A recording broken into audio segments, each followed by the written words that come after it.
can I be so nauseous without a stomach? Come on, that was great. Look. The tower. I knew there was something down here.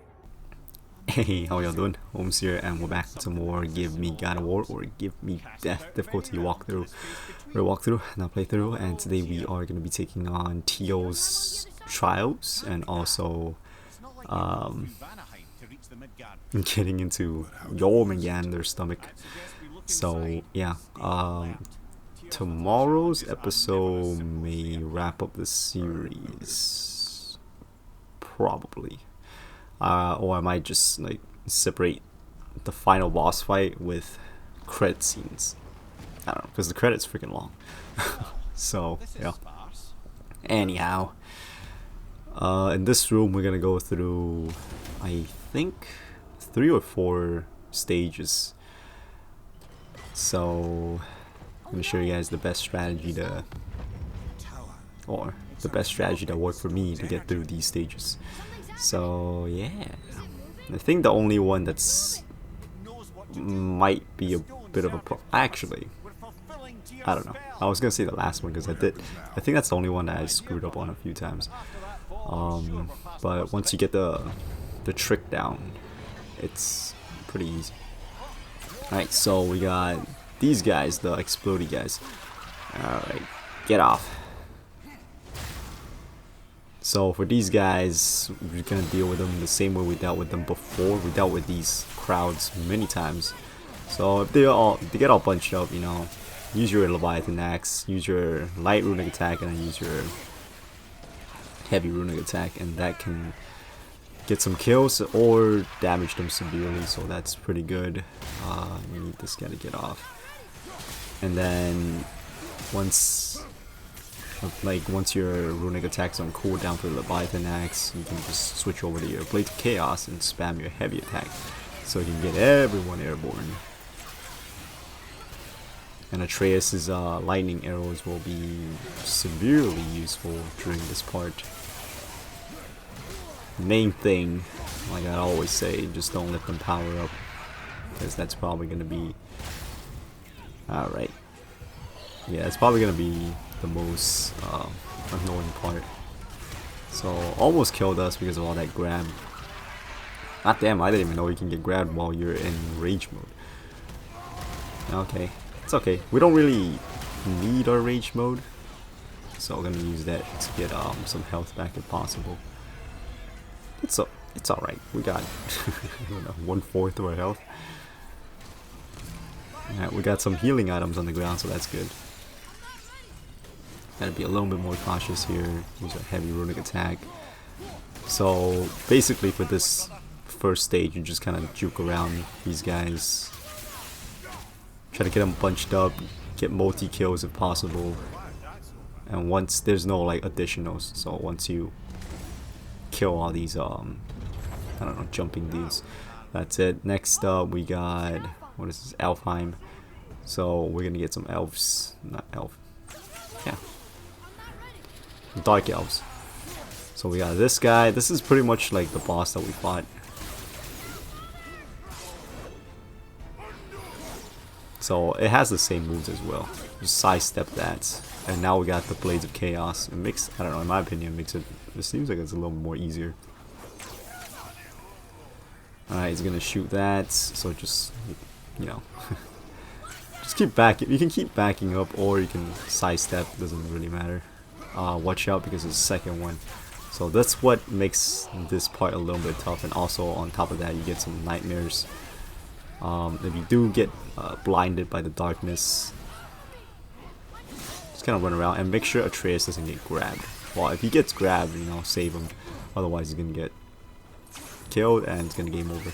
Stun the nightmare, grab the nightmare, and you can use the nightmare to throw it at these guys like grenades.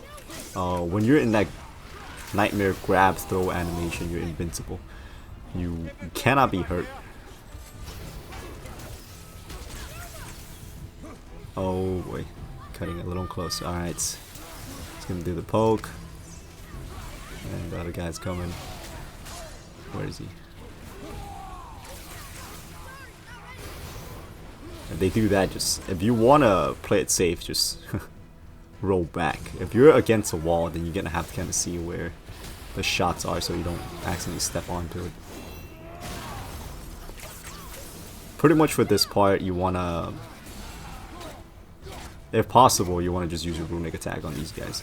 But make sure you don't get caught, you know, using your runic attack, like especially for the Blades of Chaos, because when it's doing the long animation, not like you can dodge out of it or cancel the animation. So that's the part where you have to watch your ass, because you don't want to get, since there's two of them, you don't want to be doing it to one and then the other one catches you from the side.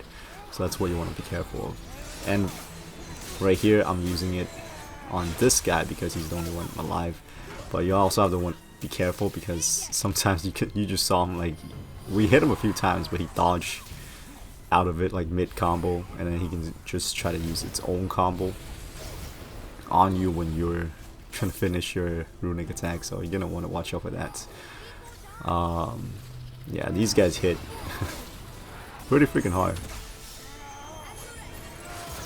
Oh, bitch. Alright, you got the kill with a heavy runic attack there. Pretty low on health. Oh, one thing I should mention for this trial area, at any point if you die on each, like, because we're going through like each of the realms. Say if you die on what do you call it? Okay, we're in Helheim right now, so we die in Helheim.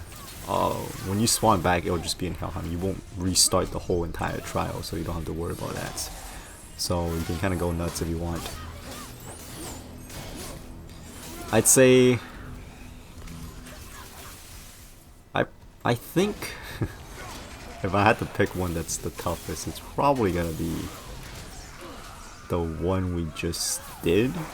I think that might be the most annoying one because of the whole blinding, and they can shoot projectiles. So, and there's two of them. So I think that's probably gonna be the hardest one. Although I didn't die, but you know, watching it back, I feel like that's probably the most annoying one. I do die in the last one, which is the one after this one. This one is pretty much just the same thing as we dealt with the first one, except there's less enemies and they have more health. So pretty much get them all bunched together and then use your runic attacks. I would say this one's a lot easier because there's less, even though they have more health, my runic attacks can take care of most of them. So yeah, you pretty much just use your runic attack and you can use your talisman to like make the cooldown happen. So just take care of them real quick that way. Get them all bunched up. Make sure they don't power up. And that's the end of the story. And Blades of Chaos are it's really useful here because these guys are all ice. So you can just melt their ass with the Blades of Chaos. Alright, so this next one, it's two bosses. There's one of those giant dudes and there's an ogre. The ogre is going to spawn first on your right. So make sure you have your runic attacks ready, because we're just going to spam out this guy. And once this guy goes down and we can mount him, we're going to mount this guy and then go after the boss with the ogre. So we're going to go at him hard and try to kill the boss that way. If we don't kill the boss, it'll end up hurting him real bad and he'll barely have any health left. So we down the ogre, get on it. The boss should be right near us. There you go, right there. Just use your regular attack. I don't even think you need your heavy attacks. You can do whatever. And just basically spam the boss with it. And most of the time the ogre will die first before you can kill the boss. But the boss is left with barely any health. We get some summons on the side here, but there's not a lot. The boss fights the same way as all the other dudes that we fought, more or less. So, except it has fire instead of ice. Or that's, yeah. It mainly focuses on fire, this guy. But yeah, just use your runic attacks on the ogre. The Blades of Chaos's runic attack should do the trick. And after you down him, rush the boss with your attacks, and the boss will come out with barely any health. And then switch to your Leviathan axe and just down him that way. Yeah. That's pretty much it. And then at the end, just deal with these Draugrs.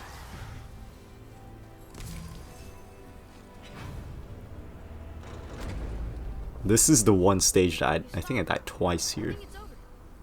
Because at first I was trying to take him on.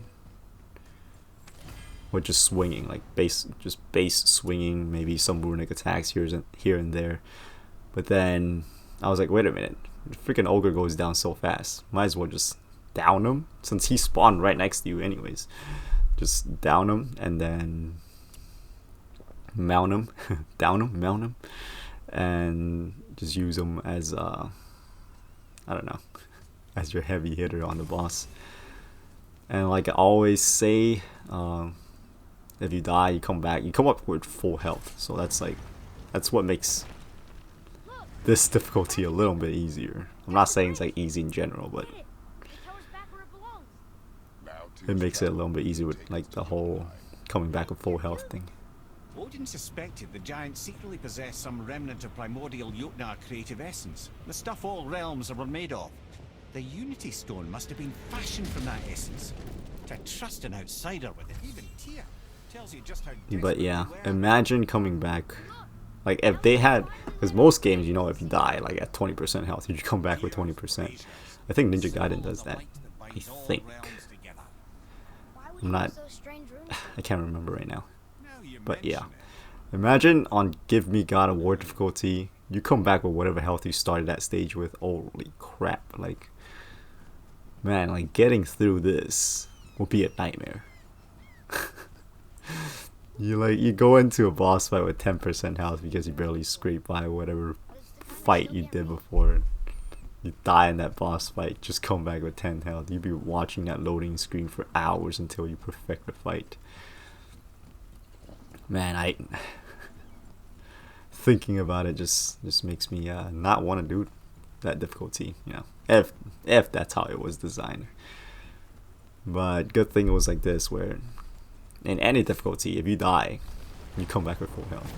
As long as there's a checkpoint, and you're good, you know. You fellas sure love to make a racket, don't you? Let's talk to Sindri and Brock. What you need? Okay, we still don't have enough resources for Atreus's gear, and this is basically endgame now. We go into Jormungandr's mouth. We acquired one of the key items that we need, and then we come back out and final boss. So if you want to gear up or whatever, you can do it now. Although you can still continue this run even after beating the game, you can still do the side quests and stuff. It doesn't go NG plus right away, because I think some games do that. I know Bloodborne for sure does that. Sekiro does not. Those of you guys that don't know what I'm talking about, I'm referencing from soft games, the Dark Souls people. So yeah, some of them, like some titles, they'll be like, okay, do you want to continue exploring, or do you want to go NG plus? Some titles will just straight up like, okay, you beat the game, and then like the cutscene just happens. Like the opening cutscene just plays right after the credits, so you're forced into NG plus.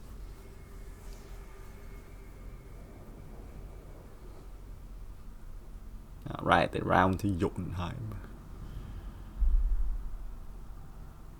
Let's go.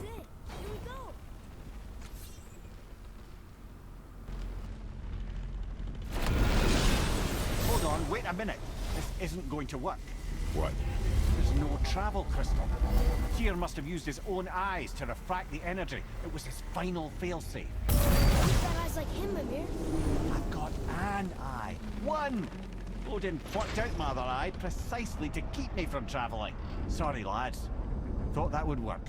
What did Odin do with your other eye? He'd have kept it. Any of 100 places, I'm afraid.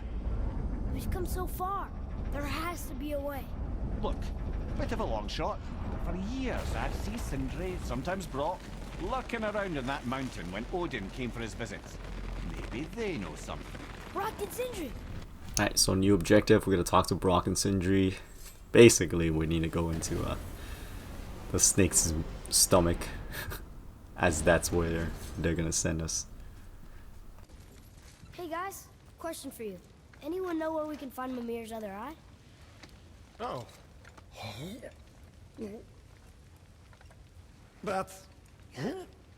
I'm sorry. As a matter of fact, Odin asked me to... He wanted me to build a... He showed it to me, you see, and I... declined. Sorry. Will you excuse me? Oh. Well, that was useless. You know, it was about that same time that Odin came around looking for me to build a statue with some sort of hidden compartment. Now, that not being a weapon and the Aesir being a bunch of pock-speckled cockers, I too saw fit to decline. But I know we got it built just the same. What was the statue? It's that one of Thor out there flashing his sack to the lake. The statue that the serpent ate. Sorry about that. Feeling much better. How are we supposed to look inside the snake? Inside? Oh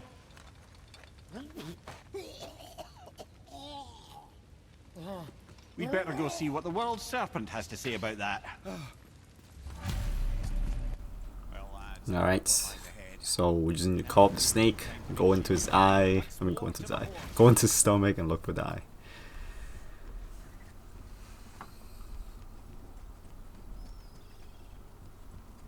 So the way to get to the snake is we gotta get up to this elevator and use the horn again. Or have Mimir use it. Mimir!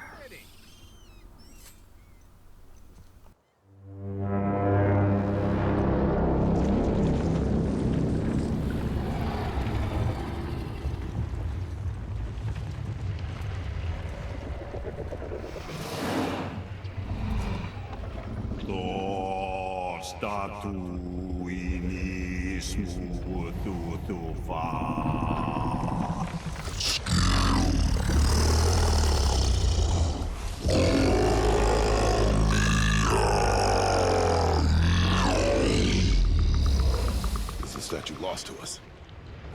He thinks it might still be in his stomach. And he's open to letting you roll into his mouth to look inside. Ew. Really? By the by, he's not wild about it either.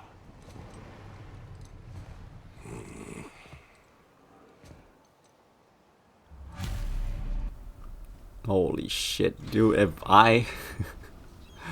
Are we really I don't know, man. I think it would be creepy. It's scary as all hell. Not have to come. The snake's like, sure, you just climb into my stomach and check it out. Like, getting there is one thing. But getting out, like, is this... What makes you so damn sure the snake will just keep its mouth open for you to come out? I don't know. sure this is a good idea? No. Kind of reminds me of like a ride or something. It's like something you'll see in either Disneyland or Universal I've Studios. never been into Giant's Belly either. How about you, Father? Never one who was not trying to. Here we go. Holy shit. Did you see a bird? What the heck? Here we go. Birds live inside his mouth.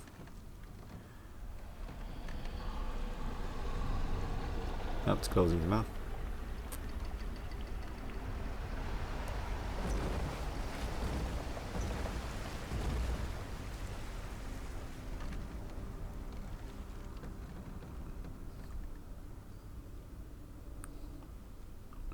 Alright, I know it's all scripted into video game, but I'm just curious, like, if this was you in the game, you got into its stomach, you find the eye, Dream about it Dreams are not I'm not how are you gonna get It out? just reminded me of a way I used to feel. Can the snake even hear you if you scream in here like, hey, I got what we needed, let me out? Anyways, for this part, you cannot get off the boat or anything like that until you reach... There's gonna be land later. I mean, you can see there's some on the side right here, but you cannot get on those. You're so Although this is interesting though, because you see that there's like some glowy bits here, and Atreus can pick up some random stuff here. That is water, isn't it? And it's, I would say it's probably impossible to get lost in here, but if you do end up getting lost, you know, just follow the sides, I guess.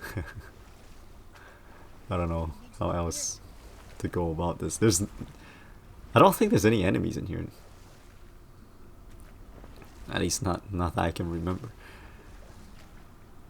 I know there's pickups, like there's chests and stuff in here. There's a chest right there on the left.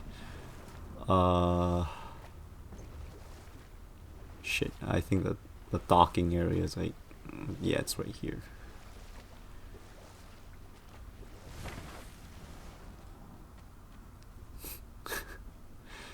There's nothing much you can check out here.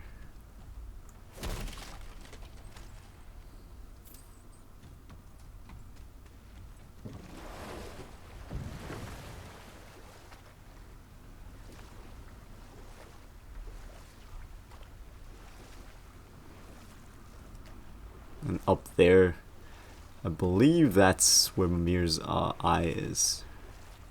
There's also like some, I think there's another chest up there.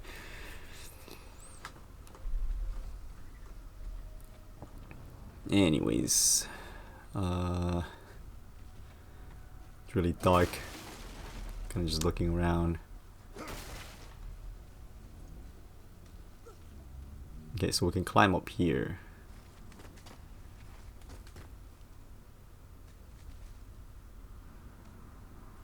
Maybe if that was closer.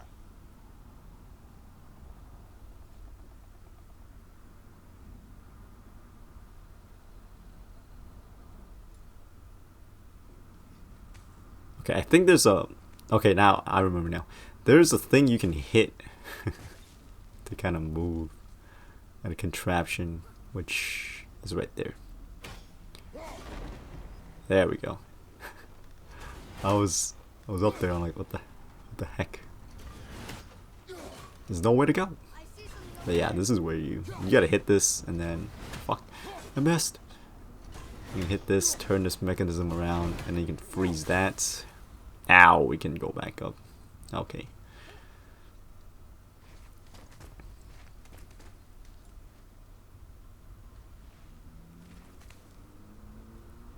There we go.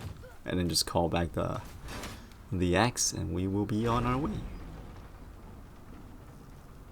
Mimir, any idea where Odin hid your eye? No, it's not like I can still see through it.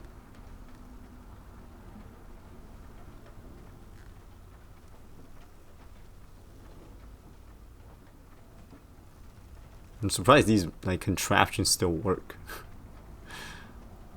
Although I don't think the snake moves around too much, so I guess if it swallows it whole, and you know, it'll probably still function, but yeah. There we go.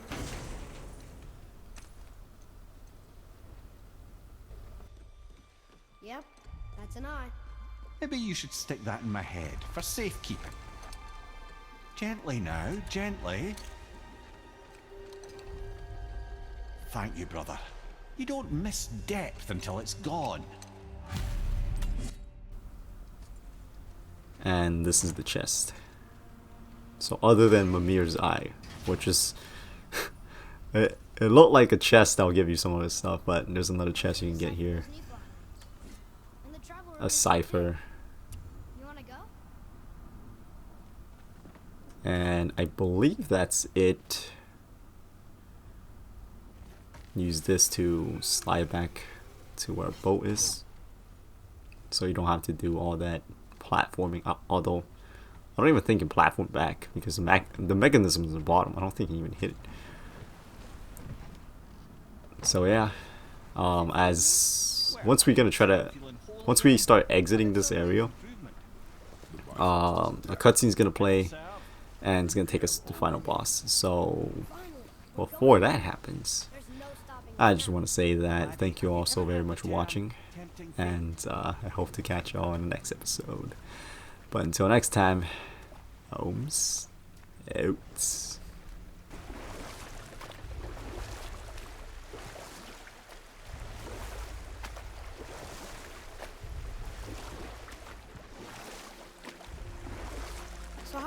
back out? We signal. Hold on! What's going on? Well, that was mildly terrifying. Maybe our presence is upsetting Jormungandr's belly. No. Something is wrong.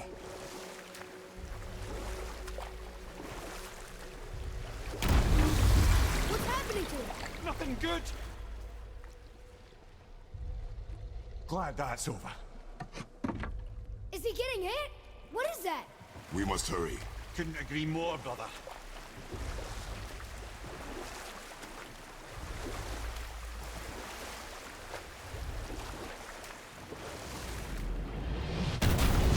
Hold tight and watch your balance. The boat, Shipton! I'm gonna... I'll have you.